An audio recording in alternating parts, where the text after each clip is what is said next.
Viewers हम study कर रहे हैं फंक्शंस ऑफ इन्फिनेटिव फ्रेज के टॉपिक को। जो हमारे पुराने व्यूअर्स हैं उनको पता है कि हम किस तरह से काम कर रहे हैं, वीडियो को वो फॉरवर्ड करके जो है लेक्चर को स्टार्ट कर सकते हैं सुनना। जो हमारे नए व्यूअर्स हैं उनको थोड़ा सा गाइड करना चाहूँगा। व्यूअर्स हम इस वक्त स्टडी कर रहे हैं द इन्फिनेटिव, जो है इन्फिनेटिव के टॉपिक को। इसके टॉपिक को हमने डिफरेंट सीरीज के अंदर जो है वो डिवाइड कर रखा है, क्योंकि ये बड़ा एक्सटेंडेड टॉपिक है, बहुत बड़ा टॉपिक है।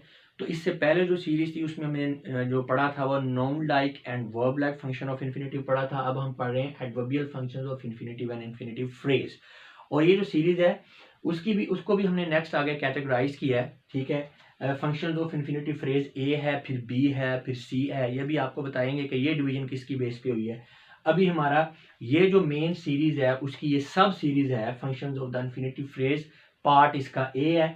अभी जो पार्ट ए है उसकी ये थर्ड वीडियो है, ठीक है। छोटे छोटे हमने क्लिप्स में डिवाइड कर लेते हैं टॉपिक्स को, ताकि आपको समझने में आसानी रहे। ये सारा टॉपिक जो है कंबाइन करके एक वीडियो की शक्ल में भी आपको प्रोवाइड कर दिया जाता है, ताकि आपको रैंडम जो है बार बार सर्च ना करना पड़े चीज़ों को। तो जी ये हमारा टॉपिक तो यहाँ से स्टार्ट हो रहा है, लेकिन उससे पहले ये कुछ इंट्रोडक्टरी चीज़ें हैं, इनको ज़रूर समझ लें। पहली बात तो ये कि ये नोट है for proper learning of about topic. Student must have a clear understanding about what is phrase. क्योंकि हम इन्फिनेटिव फ्रेज के टॉपिक को स्टडी कर रहे हैं, तो पहली बात तो ये है कि आपको ये पता होना चाहिए कि फ्रेज होता क्या है। अच्छा, moreover one should also know that an infinitive may function like adverb, noun and adjective. जी, जो हमारा जो इन्फिनेटिव है ये भी आपको पता होना चाहिए कि ये एडवर्ब के तौर पे भी रोल प्ले करता है, नाउन के तौर पे भी रोल प्ले करता है और एडजेक्टिव के तौर पे भी रोल प्ले करता है। Both these information are provided in the relevant videos. हाँ जी, ये वाली जो इन्फॉर्मेशन है, जो दोनों ही फ्रेज वाली कि फ्रेज क्या होता है, और एडवर्ब एंड नाउन और एडजेक्टिव के तौर पे हमारा जो है इन्फिनेटिव ये रोल प्ले करता है, ये वाली इन्फॉर्मेशन भी। ये इसके लिए आप रेलेवेंट लिंक देख सकते हैं, रेलेवेंट वीडियोस देख सकते हैं। अगर आपको इसकी समझ नहीं है, लिंक मेरे डिस्क्रिप्शन के अंदर शेयर कर दिए गए हैं। However, in this particular video, we will focus only on the adverbial function of infinitive and infinitive phrase। जी, ये जहन में रखना है कि फंक्शन जो है वो कौन से हैं, एडवर्ब है, नाउन है, एडजेक्टिव। तीन तरह से आपका जो फंक्शन कर रहा है आपका इन्फिनेटिव फ्रेज। अभी जो हमारी सीरीज चाह रही है वो कौन सी चाह रही है, एडवर्बियल फंक्शंस। तो अभी हम एज एन एडवर्ब इसको देख रहे हैं, एज एन नाउन या एज ए एडजेक्टिव इन्फिनेटिव को नहीं देख रहे। जो हमारी ये वाली एडवर्ब वाली सीरीज कौन सी है, फंक्शन ऑफ इन्फिनेटिव फ्रेज ए है। जो हमारी नाउन वाली सीरीज है वो हमारी क्या होगी, बी। और जो हमारी एडजेक्टिव वाली सीरीज होगी जिसके अंदर हमारा जो इन्फिनेटिव फ्रेज एडजेक्टिव के तौर पे रोल प्ले कर रहा है, वो हमारी सीरीज होगी सी। मेरा ख्याल अब आपको समझ आ गई होगी। नेक्स्ट, ये सारी सीरीज दी हुई है, लिंक्स नीचे डिस्क्रिप्शन के अंदर भी दिए हुए हैं। अच्छा जी, अब हम चूंकि बात कर रहे हैं एडवर्बियल फंक्शंस की, तो adverbial functions of infinitive and infinitive phrase, इसको स्टार्ट करते हैं। Student must try to learn that infinitive phrase like an adverb may modify verb, adjective and entire sentence। जी, आपको पता है जो आपका इन्फिनेटिव है, ये एडवर्ब के इन्फिनेटिव फ्रेज या इन्फिनेटिव जो है ये एडवर्ब के तौर पे रोल प्ले करता है। अब एडवर्ब का क्या काम है, वर्ब को भी मॉडिफाई करता है, अनदर एडवर्ब को भी करता है, एडजेक्टिव को भी करता है, या कोई आपका सेंटेंस है उसको भी करता है। तो लिहाजा बिल्कुल सेम रोल प्ले आपका करता है एडवर्ब की तरह आपका इन्फिनेटिव या इन्फिनेटिव फ्रेज। तो चूंकि बात हमने करनी है एडवर्ब की, तो इसको भी थोड़ा सा रिवाइज कर लेते हैं हम अपने पुराने कॉन्सेप्ट को। ये होता क्या है, an adverb is a part of speech which modifies a verb, adjective and other adverbs. मैं अभी आपको मैंने बताया है कि ऐसा पार्ट ऑफ स्पीच जो किसी वर्ब को, किसी एडजेक्टिव को या किसी दूसरे एडवर्ब को मॉडिफाई कर रहा है, उसे हम क्या कहते हैं, एडवर्ब कहते हैं। एग्जांपल्स आपको दे दी हैं, यू वर्क स्लोली। स्लोली यहाँ पे वर्ब को मॉडिफाई कर रहा है, ये यहाँ पे आपका एडजेक्टिव एडवर्ब है। That's very beautiful girl. Beautiful आपका एडजेक्टिव है, क्योंकि ये नॉन गर्ल को मॉडिफाई कर रहा है, और ब्यूटीफुल को आपका वेरी मॉडिफाई कर रहा है, जो कि एक एडवर्ब है। तो लिहाजा यहाँ पे adverb modifying an adjective. Next है, ही वर्क्स वेरी स्लोली। आपने जैसे ऊपर वाले सेंटेंस में देखा, बिल्कुल सेम नीचे वाला सेंटेंस है, फर्क ये है कि स्लोली के साथ वेरी आ गया। अब यहाँ पे स्लोली आपको क्या पता है आपका कि ये एडवर्ब है। अब स्लोली से पहले जो है वेरी, इस एडवर्ब के अंदर मजीद मीनिंग को ऐड कर रहा है। तो वेरी यहाँ पे जो है ये भी एडवर्ब है, लेकिन ये मॉडिफाई कर रहा है यहाँ पे एन अदर एडवर्ब। तो देख सकते हैं कि एडवर्ब यहाँ पे मॉडिफाई कर रहा है वर्ब को पहले सेंटेंस में, दूसरे सेंटेंस में आपका एडवर्ब जो है मॉडिफाई कर रहा है एडजेक्टिव को, और तीसरे सेंटेंस में आपका जो एडवर्ब है ये मॉडिफाई कर रहा है किसको, अनदर एडवर्ब को। तो बिल्कुल इसी तरह से आपका फंक्शन करता है इन्फिनेटिव या इन्फिनेटिव फ्रेज, जब ये एडवर्ब के तौर पे रोल प्ले करता है। अच्छा, इसमें अब एक मजीद आगे चीज आ गई है। In this video, we shall try to learn only the adverbial functions of infinitive phrase when it modifies the entire sentence। जी, देखिए ये जरा जो डेकोरम हमने बनाया हुआ है ना, ये जो तरतीब बनाई हुई है टॉपिक के समझने की, इसको फॉलो करना आपके लिए बहुत जरूरी है, वरना आप उलझ जाएंगे, कंफ्यूज हो जाएंगे। देखें ये अभी हमारा चल रहा है functions of infinitive phrase A, adverbial function. अब इसमें आप वीडियो कौन सी देख रहे हैं? 3, थर्ड वीडियो। अच्छा, पहली 2 वीडियोस में क्या था, हमने यहाँ पे बात की है कि जो आपका एडवर्ब है वो क्या करता है, इन्फिनिटिव फ्रेज जब एडवर्ब के तौर पे रोल प्ले करता है तो वो क्या करता है, वर्ब को मॉडिफाई करता है, एडजेक्टिव को मॉडिफाई करता है, या वो एंटायर सेंटेंस को। तो 3 चीजें हैं। तो हम पढ़ तो एडवर्बियल फंक्शन रहे हैं, तो ये जो 3 आपके है ना, कि ये जब वर्ब के तौर पे वर्ब को मॉडिफाई कर रहा है आपका इन्फिनिटिव फ्रेज, जब आपका एडजेक्टिव को मॉडिफाई कर रहा है, और जब वो आपके एंटायर सेंटेंस को मॉडिफाई कर रहा है, तो इस लिहाज से भी हमने फिर इसको जो है आगे मजीद कैटेगराइज कर लिया। जैसे यही टॉपिक जो आपका इसका फर्स्ट पार्ट है, उसमें हमने ये देखा था जब आपका जो इन्फिनिटिव या infinitive phrase as an adverb वो मॉडिफाई कर रहा है वर्ब को, वो था हमारा पहला पार्ट। दूसरा पार्ट ये है कि आपका इन्फिनिटिव या infinitive phrase as an adverb modify कर रहा है किसको, एडजेक्टिव को, वो था हमारा दूसरा पार्ट। अब ये हमारा थर्ड पार्ट है जिसमें हमारा जो इन्फिनिटिव या infinitive phrase as an adverb modify कर रहा है किसको, एंटायर सेंटेंस को। तो इस तरह से ये हमने वीडियोस को कैटेगराइज किया हुआ है, या छोटे छोटे क्लिप्स में डिवाइड किया, इससे आपके समझने के लिए बड़ी आसानी हो जाती है। तो इसको फॉलो करना जरूरी है आपके लिए जी। तो अब हम आते हैं अपने टॉपिक की तरफ। ये तो था इंट्रोडक्शन। तो modification of entire sentence by the infinitive phrase, तो ये हमारा अभी टॉपिक है इस वीडियो में कि हमने देखना है कि आपका जो इन्फिनिटिव फ्रेज है वो एक एंटायर सेंटेंस को कैसे मॉडिफाई करता है।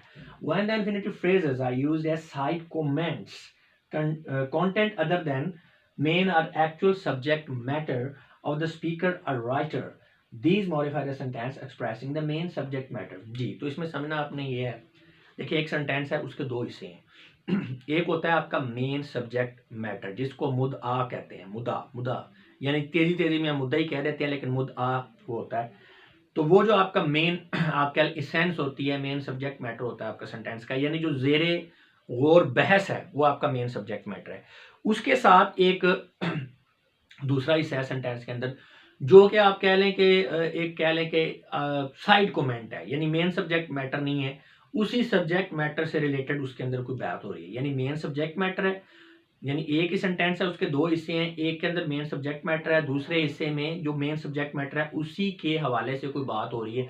तो वो जो साइड कमेंट होगा, ठीक है, वो क्या करता है, वो साइड कमेंट जो बाकी वाला जो मेन सब्जेक्ट मैटर है उसको सारे के सारे को वो क्या कर रहा होता है, वो उसको मॉडिफाई कर रहा होता है। आप जब इनकी एग्जांपल्स देखेंगे तो आपको क्लियर हो जाएगा कि साइड कमेंट क्या होता है और वो कैसे दूसरे पूरे सेंटेंस को मॉडिफाई कर रहा होता है। देखें जी, यहाँ पे ये एग्जांपल्स हैं। To speak categorically, I am not willing to join the party. अब इस सेंटेंस में 2 हिस्से हैं, ये वाला एक अंडरलाइन हिस्सा, मेन सब्जेक्ट जो है मैटर वो ये है कि I am not willing to join the party, मैं पार्टी को ज्वाइन नहीं करना चाहता, मेन। अब टू स्पीक कैटेगरिकली अगर आप नहीं भी लिखेंगे तो यहाँ पे इतने सेंटेंस से बात सारी क्लियर है। अब ये कह रहा है टू स्पीक कैटेगरिकली, ये आपका क्या है, एक साइड कमेंट है, ठीक है, उसमें आपको कह लें मजीद मीनिंग ऐड कर रहा है आपकी बात में कि भाई जी बात सीधी सीधी ये है कि मैं नहीं जा रहा पार्टी में। तो ये जो हम कहते हैं ना बात सीधी सीधी ये है, टू स्पीक कैटेगरिकली, ये आपका साइड कमेंट है। लेकिन देखा जाए तो ये बात किस कॉन्टेक्स्ट में हो रही है, ये इसी पूरे की पूरी बात को जो है ना मॉडिफाई कर रहा है। जैसे हम कहते हैं कि भाई बात सीधी सीधी ये है कि मैं नहीं जा रहा पार्टी में। अब ये तो हम कह रहे हैं कि बात सीधी सीधी ये है, ये आपकी जो अगली बात है कि मैं पार्टी में नहीं जा रहा, उसी के बारे में बात कर रही है कि ये बात सीधी सीधी है। यानी I am not willing to join the party, यानी पार्टी में ना जाने की ये जो बात है ये बड़ी कैटेगरिकली है, यानी सीधी सीधी और साफ है। यानी ये वाला जो आपका साइड कमेंट है इसी को मॉडिफाई कर रहा है, इसके बारे में बता रहा है कि ये बात बड़ी स्ट्रेट फॉरवर्ड है, ठीक है। अच्छा जी, आगे आगे, to tell you the truth, I have squandered all money, मैंने तमाम पैसे जो है घुमा लिए हैं। अब बात ये है, आपका मेन मुद्दा ये है कि पैसे सारे तबाह हो गए हैं, ठीक है। तो अब ये जो to tell you the truth जो है ये क्या, ये साइड कमेंट है, नहीं भी बताएंगे अगर बात, ये नहीं भी लिखा होगा तो बात क्लियर है कि पैसे सारे जनाब गुम हो गए हैं, ज़ाया हो गए हैं, गंवा लिए गए हैं। तो अब ये to tell you the truth जो है ये साइड कमेंट है, और ये कर क्या रहा है बेसिकली, ये जो आपकी बात है कि यार मैंने सारे पैसे गंवा लिए हैं, इसी के बारे में बता रहा है कि ये बात सच है, ठीक है ना, ये बात सच है, to tell you the truth. तो ये लिहाजा ये जो आपका अंडरलाइन वर्ड है ये क्या है, अंडरलाइन वर्ड्स जो हैं ये वाला जो पार्ट है सेंटेंस का, जो साइड कमेंट है, ये बाकी के बाकी सेंटेंस को क्या कर रहा है, मॉडिफाई कर रहा है। अच्छा, अब ये जो आपका साइड कमेंट है इस पर जरा गौर करें, ये है क्या? टू स्पीक कैटेगरिकली एक फ्रेज है। इसी तरह to tell you the truth, ये भी एक फ्रेज है। अब इस फ्रेज के अंदर चूंकि इन्फिनेटिव यूज हुआ है, कौन सा? टू स्पीक, और नीचे वाले में टू टेल, तो ये क्या है? ये आपका इन्फिनेटिव फ्रेज है। तो लिहाजा इन शॉर्ट, यानी ये जो आपका साइड कमेंट है, या दूसरे लफ्जों में कह दें आप उसको कि ये आपका इन्फिनेटिव फ्रेज है, ये क्या कर रहा है? बाकी पूरे के पूरे सेंटेंस को मॉडिफाई कर रहा है, यानी एज एन एडवर्ब यूज हो रहा है। तो ये बात आपको पता रहनी चाहिए कि आपके जो साइड कमेंट्स हैं वो मोस्टली आपके क्या होते हैं? इन्फिनेटिव फ्रेज होते हैं। The underlined words, infinitive phrases, are modifying rest of the sentence. In each case, जी बता दिया मैंने आपको, infinitive phrases used here are side comments on the main subject matter, and it must be observed that there is also a tone of condition in these side comments. जी, तो ये बात आपको बता दी गई है मैंने, वही बात रिपीट हो रही है, मैं लिख देता हूँ ताकि आप भूलें ना।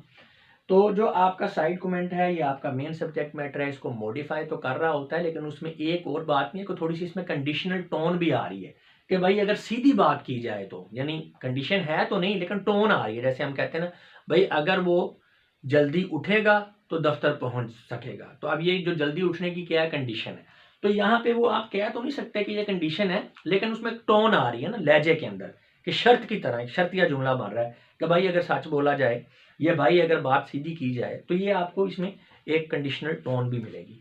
अच्छा जी, similarly there are some other common phrases which are used as side comments and modify the entire sentence main subject matter। हाँ जी, एंटायर सेंटेंस से मुराद यानी जो आपका मेन सब्जेक्ट मैटर है उसको साइड कमेंट आपका मॉडिफाई कर रहा है। और कुछ फ्रेजेस जो हैं वो बड़े कॉमन होते हैं, जो हम अक्सर जो हैं वो रेपिटेडली यूज करते हैं, कॉमनली यूज किया जाता है कन्वर्सेशन के दरमियान, तो उनको भी मैं थोड़ा सा बता भी देता हूँ ताकि आप उसको भी ज़हन-नशीन कर लें। जैसे कि हम बात कर रहे होते हैं तो बीच में बोलते बोलते ही हम कह देते हैं to consider the issue seriously, तो अब टू कंसीडर ये आपका इन्फिनेटिव फ्रेज है, साइड कमेंट भी है। To be honest, to speak strictly, to coin a new term, यानी अगर कोई नया लफ्ज घड़ा जाए तो to ponder the matter deeply, to think conversely, ठीक है, to conclude, to sum up, ये सारे हम जो वर्ड्स हैं, जो फ्रेजेस हैं, ये यूज करते हैं commonly as an side comment, ठीक है, मॉडिफाई करने के लिए मेन सब्जेक्ट मैटर को। Sometimes infinitive phrases are used as transitional expressions to line up the sentences in an address, discourse, narration and discussion। जी, तो ये जो आपके infinitive phrase हैं बाज़ औक़ात ट्रांजिशनल एक्सप्रेशंस भी के तौर पे यूज़ होते हैं। ट्रांजिशनल एक्सप्रेशन से बात ये है कि बात का एक रुख चल रहा है, बीच में इन्फिनेटिव जो है फ्रेज आएगा और वो बात के रुख को मोड़ देगा, ठीक है, इसीलिए हम इसे कहते हैं ट्रांजिशनल एक्सप्रेशन। एग्जाम्पल देखें, क्लियर हो जाएगा आपको कि यानी ऐसा कब होता है? जब हम कोई एड्रेस लिख रहे हैं, एड्रेस से मुराद ये है खुतबा लिखने, और दूसरा एड्रेस नहीं, एड्रेस यानी किसी से खुतबा करना, डिस्कोर्स वही वाली बात है, कोई खुतबा दे रहे हैं, आप कोई लेक्चर दे रहे हैं, कोई आप कहानी सुना रहे हैं, कोई डिस्कशन, कोई डिबेट चल रही है, तो उसके अंदर जो है जब हम लॉजिकली बात करते हैं तो एक लॉजिक देते हम जब जो है दूसरी लॉजिक देते हैं, यानी अपनी बात का रुख मोड़ते हैं, तो उसके लिए ट्रांजिशनल एक्सप्रेशन के तौर पे यूज होते हैं हमारे पास infinitive phrase. when in a sentence an infinitive phrase used as transitional expression, it usually modifies the rest of the sentence। हाँ जी, तो ये जब आपका इन्फिनेटिव फ्रेज जो है ये ट्रांजिशनल एक्सप्रेशन के तौर पे यूज होता है तो बाकी के सेंटेंस को ये मॉडिफाई कर रहा होता है। जैसे take a famous example, let's consider term nepotism. अब ये टू मैंने ब्रैकेट में लगा दिया, यानी ये मीनिंग दे रहा है, ये है इन्फिनेटिव लेकिन बेयर इन्फिनेटिव है। अब यहाँ पे इसके साथ टू नहीं है, लेकिन मैंने आपको समझाने की गरज से ये बता दिया कि ये चूंकि इन्फिनेटिव है तो उसकी टोन वही है टू वाली। To take a famous example, यानी अगर एक मशहूर एग्जांपल को लिया जाए या कोट किया जाए। अब फर्ज करें कोई बंदे ने पहले बात की है, ठीक है, कोई डिबेट कर रहा है, कोई कहानी सुनाई है, उस कहानी को सुनाते सुनाते वो कहता है अच्छा यार फर्ज करें आप ये मिसाल लेते हैं, तो अब क्या किया उसने, बात का एक रुख मोड़ा, ट्रांजिशनल जो है उसमें फेज आ गया है, ठीक है। तो यानी वो बात पहले कर रहा था, फर्ज करें वो बात कर रहा है क्राइम के ऊपर या वो करप्शन के ऊपर बात कर रहा है, ऐसे लिख रहा है, नरेशन लिख रहा है या कोई उसकी स्पीच है, तो बात करते करते वो बीच में कहता है अच्छा जी यार एक हम एग्जांपल लेते हैं, फर्ज करें हम फर्ज करते हैं नेपोटिज्म की बात करते हैं, तो वो बात करप्शन की हो रही थी, तो करप्शन से आप किस पे आ गए, नेपोटिज्म पे आ गए। तो ये टेक अ फेमस एग्जांपल, ये आपका इन्फिनेटिव फ्रेज है लेकिन ये ट्रांजिशनल एक्सप्रेशन है। लेकिन टेक अ फेमस एग्जांपल ये इस पूरे के पूरे सेंटेंस को क्या कर रहा है, मॉडिफाई कर रहा है। Let us consider the term nepotism. Modify इस तरह से कर रहा है कि ये इसके बारे में बता रहा है कि ये जो आप टर्म नेपोटिज्म को कंसीडर कर रहे हैं, ये आप मिसाल के तौर पे कंसीडर कर रहे हैं। ये जो टेक अ फेमस एग्जांपल, ये इसको मॉडिफाई इस तरह कर रहा है, जो हम कहते हैं ना let us consider the term nepotism, तो ये जो आपका ये जो इन्फिनेटिव फ्रेज है, ये मॉडिफाई इसको इस तरह कर रहा है कि ये इसके बारे में बता रहा है आपको कि ये जो हम कंसीडर कर रहे हैं नेपोटिज्म को, ये एक मशहूर एग्जांपल के तौर पे कंसीडर कर रहे हैं, तो ये इसको मॉडिफाई कर रहा है।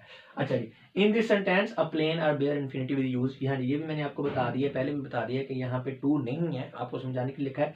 टेक अ फेमस एग्जांपल है, तो ये आपका बेयर इन्फिनिटिव है। अब अगर आपको टू इन्फिनिटिव और बेयर इन्फिनिटिव का नहीं पता तो फिर आप क्या करें, तो उसके लिए खैर आप रेलेवेंट वीडियो देख सकते हैं, लिंक नीचे डिस्क्रिप्शन में दे दिया गया।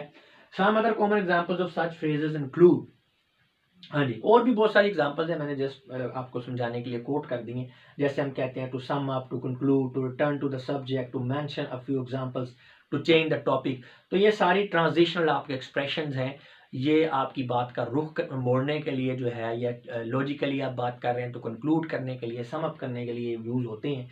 और आप देख सकते हैं कि यहाँ पे टेक अ फेमस एग्जांपल, ये बेयर इन्फिनिटिव है, ये सारे टू इन्फिनिटिव हैं, ये ट्रांजिशनल एक्सप्रेशंस हैं, ये आपके इन्फिनेटिव फ्रेज भी हैं, और ये क्या करते हैं, ये रेस्ट ऑफ द सेंटेंस को मॉडिफाई करते हैं, यानी ये बिल्कुल एक एडवर्ब की तरह फंक्शन करते हैं।